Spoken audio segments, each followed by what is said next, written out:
सरतेंदु तिवारी जी,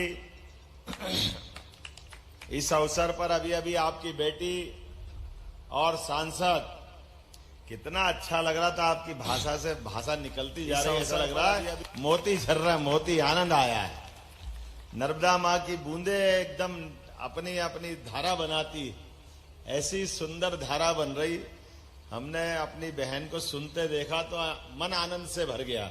जोरदार ताली बजाओ अपनी सांसद बहन के लिए।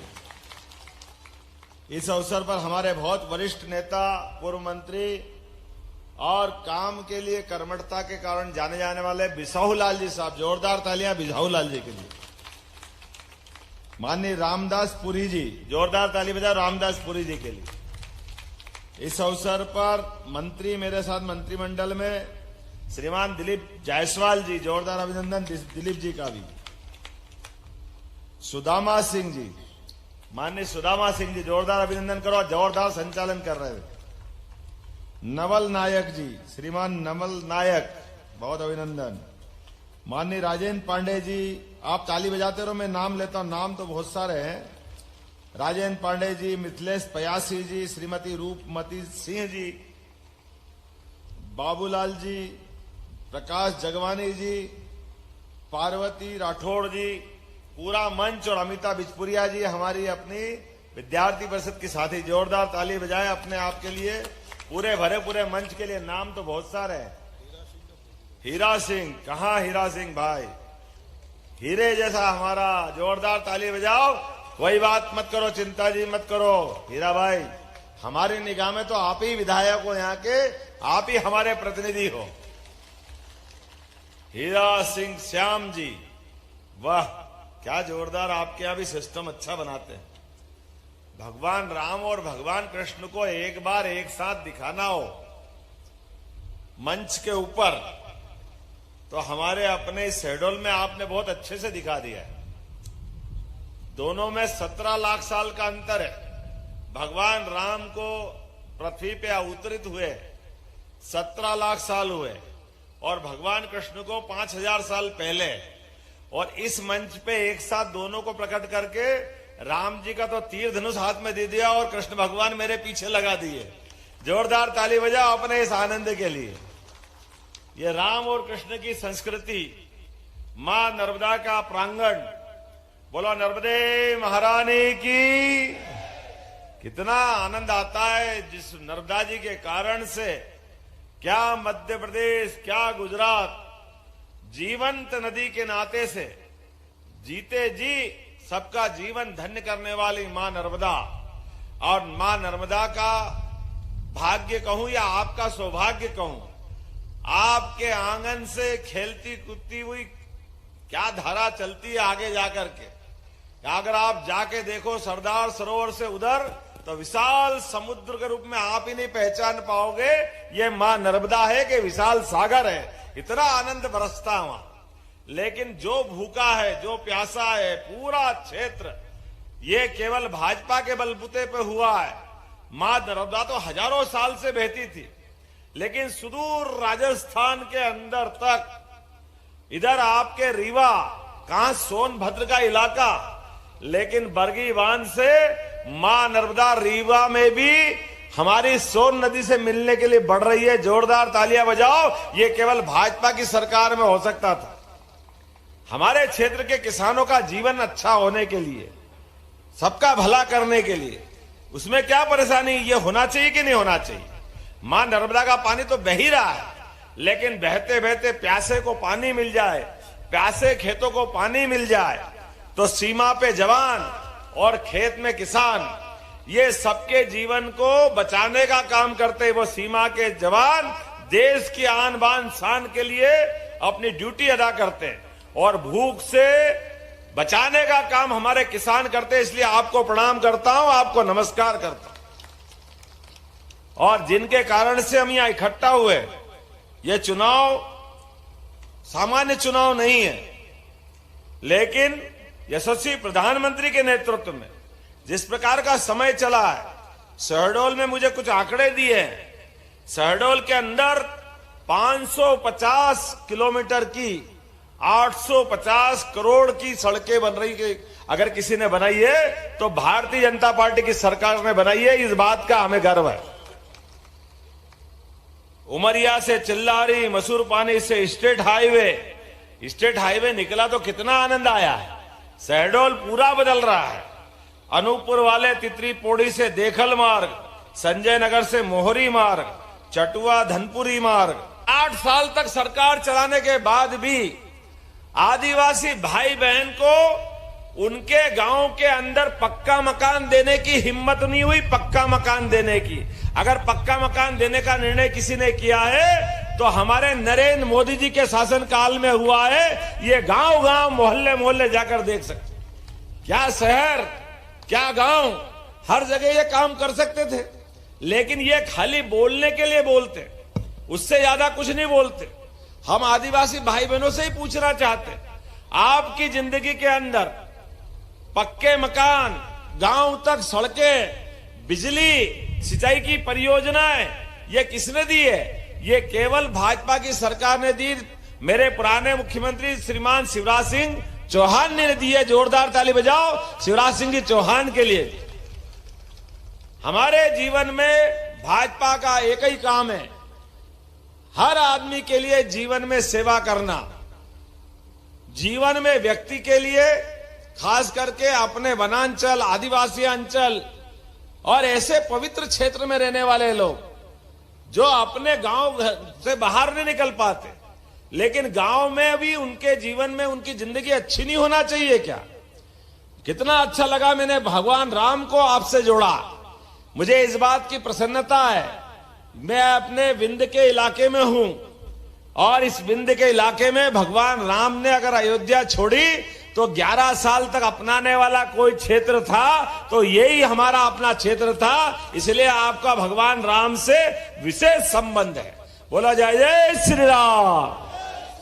किसी भगवान को कोई पहचानता नहीं हो, मूर्ति के ऊपर कपड़ा डाल दो, लेकिन मूर्ति के पास तीर धनुष रख दो तो अपने आप कह दोगे ये किसकी मूर्ति है। बोला सही है कि नहीं है?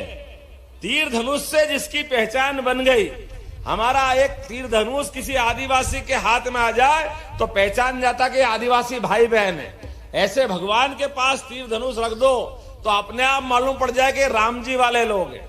लेकिन ऐसे पवित्र भगवान राम, जिनके जीवन के एक एक दृष्टांत, उनके जीवन के एक एक रिश्ते दुनिया आज भी सिर नमा करके सम्मान के साथ देखती है। आदर्श पिता जो केवल अपनी मां के वचन के कारण, पिताजी ने कहा कि कल तुमको राज्य सिंहासन मिलेगा, लेकिन मां ने कहा कि बेटा कोई और कारण है। मां ने पिताजी से कोई वचन ले लिए तो जहां सिंहासन मिलता था वहां उनको वनवास मिला, तो पिताजी सिर नवा करके खुशी खुशी जंगल की तरफ बढ़ निकले। ऐसे प्रभु राम और भाई का रिश्ता भाई से कैसे होता है? इधर भाई बड़े निकले, छोटे भाई बिना वनवास दिए खुद ही साथ में चल दिए। पिता अपनी तरफ, दोनों बच्चों की तरफ कितने आनंद से देखता है। विवाह तो ऐसा हुआ जनक सुंदरी से कि जीवन में कभी जिसने नंगे पैर धरती पे पैर नहीं रखा, ऐसे प्रभु राम की पत्नी। लेकिन पति पत्नी का संबंध क्या होता है? इसलिए बच्चा बच्चा सीता, क्या बोलते? सीता। ये हजारों साल से ऐसे ही नहीं बोलते। ये हमारा पवित्र बंधन है कि मां ने, सीता माता ने भगवान राम को जंगल में कदम बढ़ाते देखा।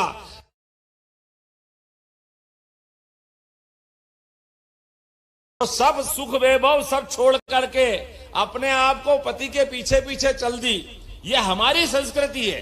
ऐसे राम जो आपके आदिवासी अंचल में आकर के सबरी के झूठे बेर खा करके जो आनंद का एहसास करे, ये इससे बड़ा और कौन सा संबंध हो सकता है प्रभु राम का अपने भाई बहनों के साथ, अपने आदिवासी बहनों के साथ? कोई किसी के बेर खा सकता है क्या? वो भी राजा राम। लेकिन सबरी माता के बेर खा करके हमारा प्रेम आदिवासियों के साथ क्या है, ये संस्कृति को धन्य करने का वो दृष्टांत हम सबको याद है।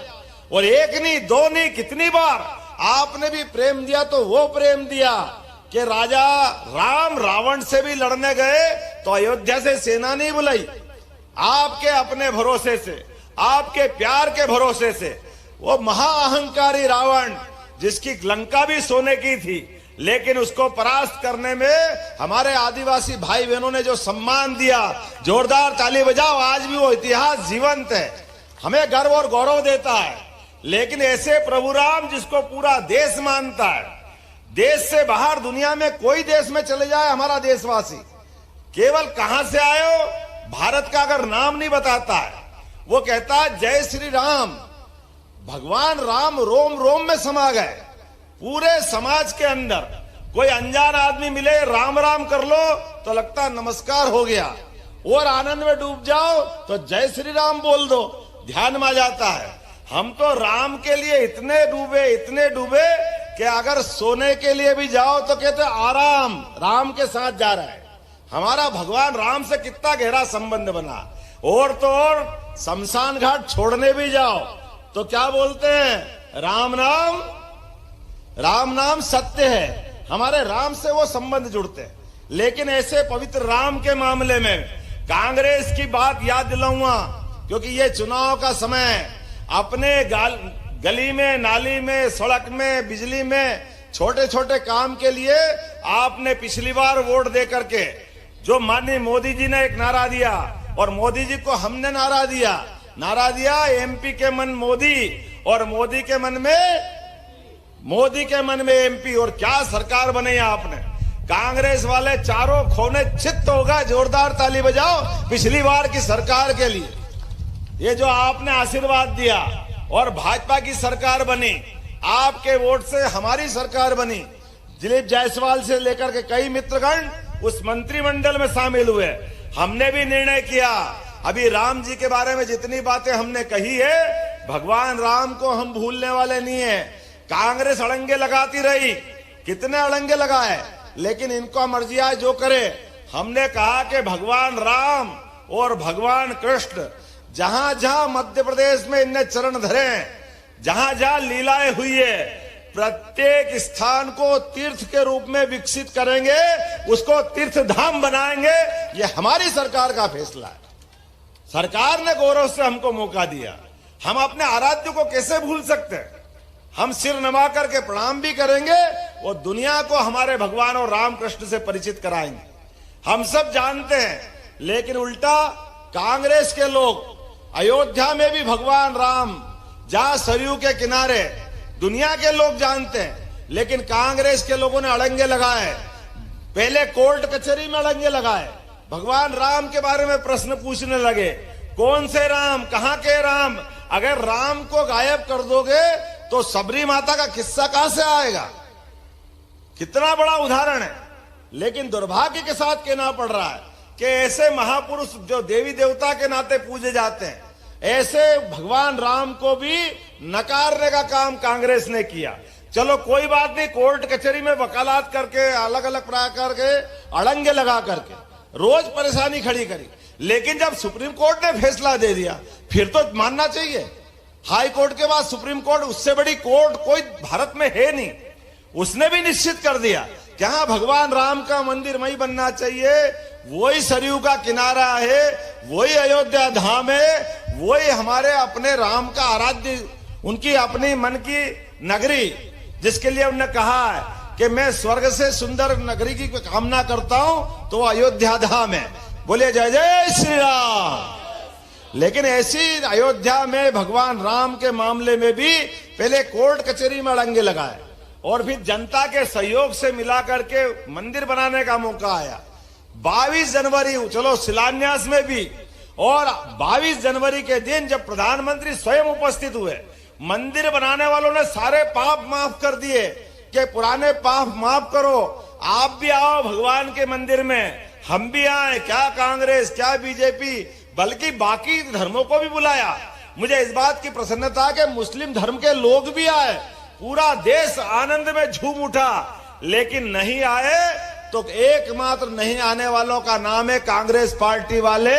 ये भगवान राम के निमंत्रण को ठुकराते हैं। मैं आपसे आह्वान करना चाहता हूं, जो भगवान राम को ठुकराएंगे, जनता उनको वोट देगी क्या? आप बताओ, वोट देंगे क्या? तो ये हमारे लिए अब कितने बेशरम है, भगवान राम के निमंत्रण को ठुकरा रहे हैं, इतने बड़े समाज की भावनाओं को कुचल रहे हैं और बेशर्मत से वोट मांगने आ रहे हैं कि हमको वोट दो, वोट दो, वोट दो।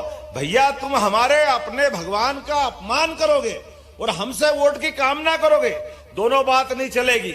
एक बात तय, कांग्रेस और उसके राष्ट्रीय अध्यक्ष आज भी माफी मांगे कि हमने निमंत्रण ठुकरा के गलती की थी, तो जनता माफ करेगी, अन्यथा माफ करेगी क्या?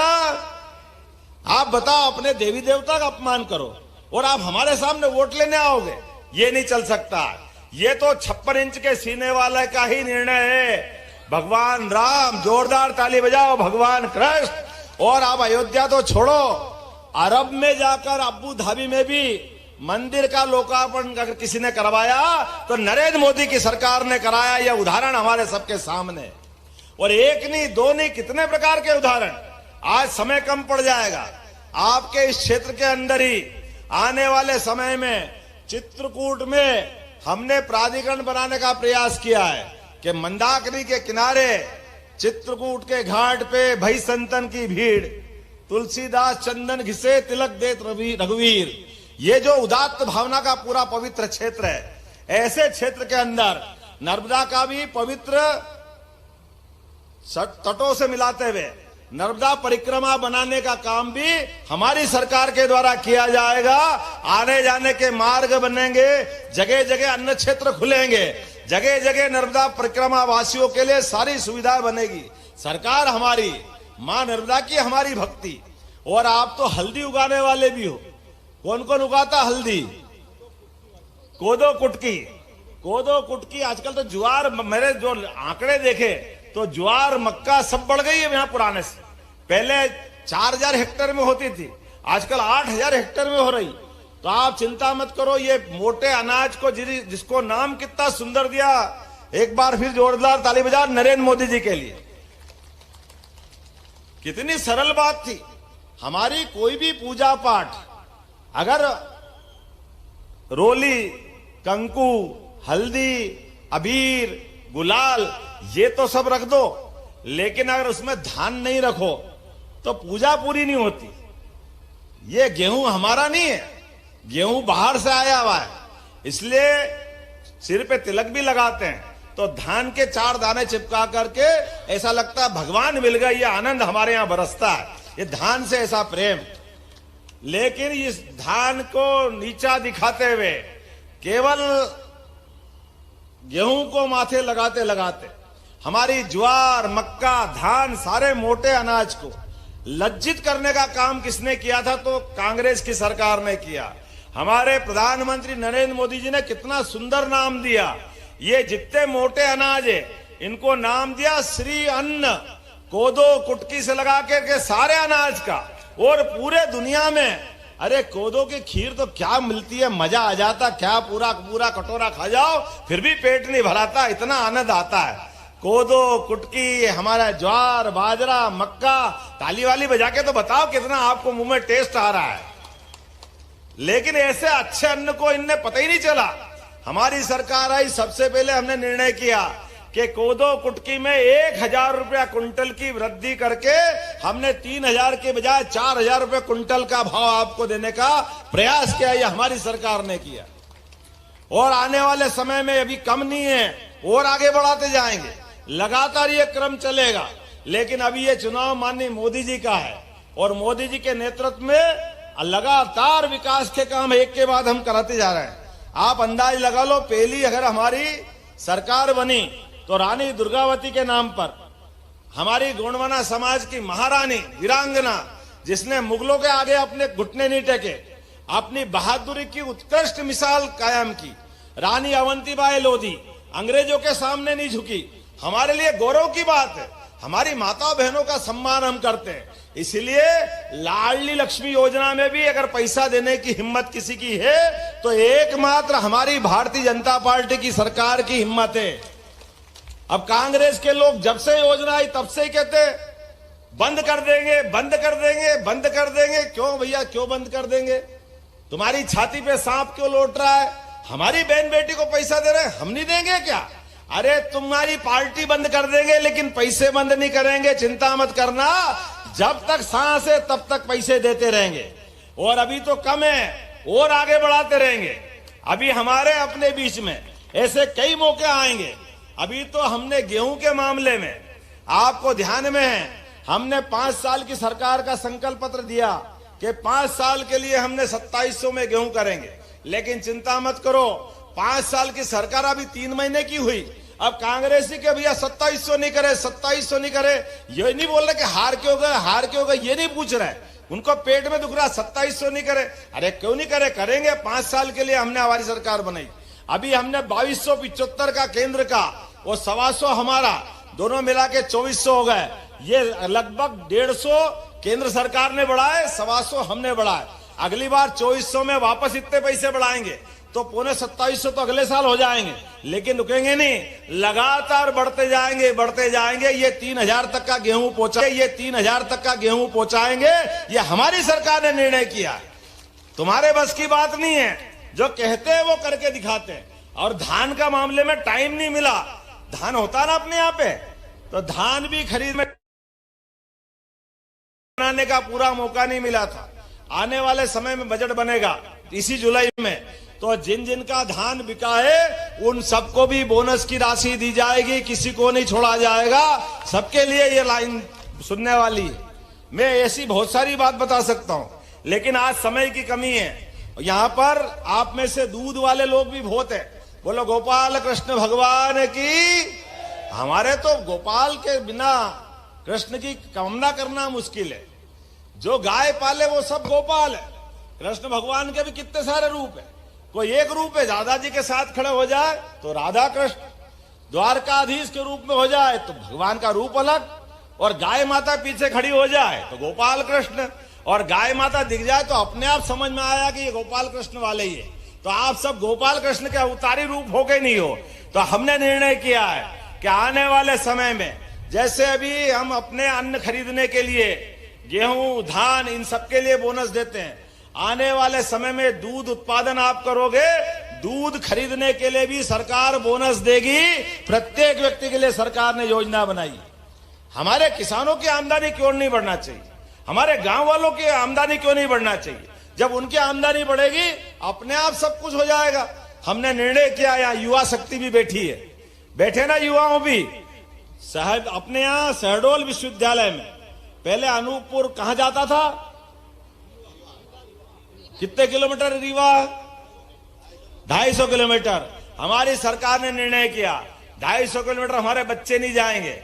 आपका विश्वविद्यालय इसी सत्र से शहडोल से जोड़ दिया गया है। यहीं पास के पास आप जाकर के अपने बच्चों बच्ची की मार्कशीट से लेके सारे रिजल्ट तक यहीं लेके आओगे।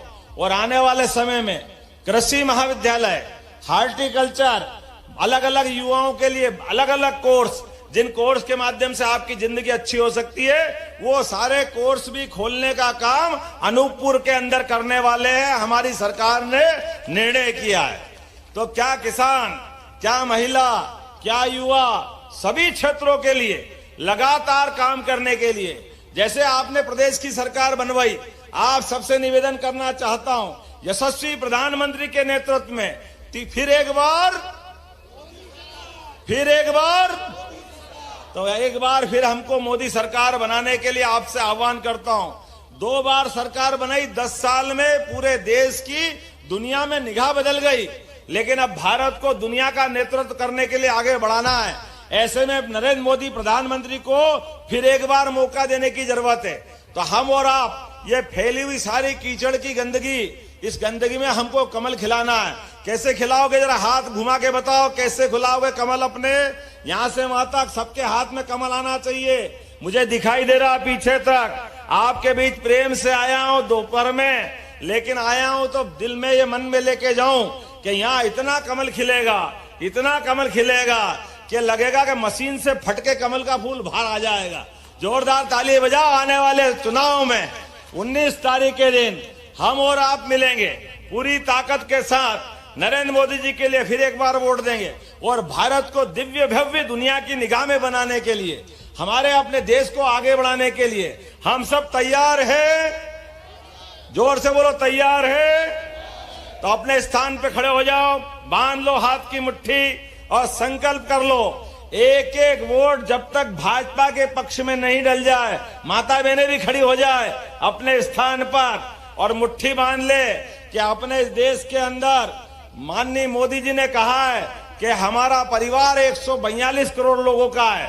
ये मोदी जी हमारे परिवार के हिस्से हैं। ये वो लोग उनका मजाक बनाते हैं कि तुम्हारा परिवार नहीं, अरे जिसने जीवन देश के लिए दे दिया, ऐसे महान व्यक्ति के लिए इतना हल्का बोलना, कोई बात नहीं, तुम्हारी जीवन है, तुम बोल लो जो बोलना है, एक एक व्यक्ति इसका हिसाब चुकता करेगा। ये मान के चले, यहाँ जितने लोग खड़े हैं सबके परिवार के हिस्सा है नरेंद्र मोदी। बोलो सब तैयार है? सब तैयार है? तो बोलो भारत माता की, भारत माता की, नर्मदा मैया की, गोपाल कृष्ण भगवान की जय जय सिया राम।